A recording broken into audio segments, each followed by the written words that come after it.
asal Gampong Pasi Sebadeh, Kecamatan Bakongan Timur, Kabupaten Aceh Selatan, atas nama Anwar 45, Kamaruzaman 42, dan Hilmi 44 dilaporkan hilang di laut saat mencari ikan.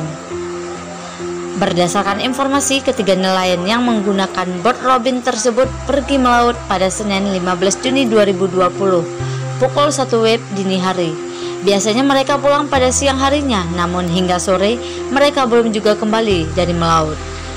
Atas laporan tersebut, Selasa 16 Juni 2020, tim gabungan terdiri dari Satgas SAR Aceh Selatan BPBD, Pos TNI AL Tapak Tuan, Lanal Sumelu, unsur Muspika Bakongan Timur, dan masyarakat setempat melakukan pencarian terhadap korban.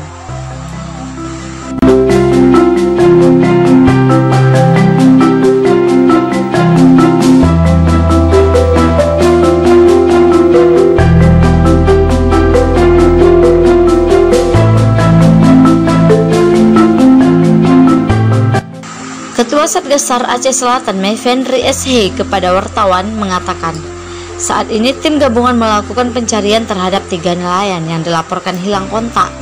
Tim pencari dengan menggunakan bot pancing 12 GT dibantu perahu karet sedang berusaha mencari ketiga korban di laut, pungkasnya.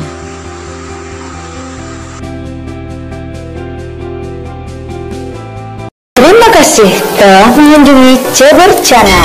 Jangan lupa komen,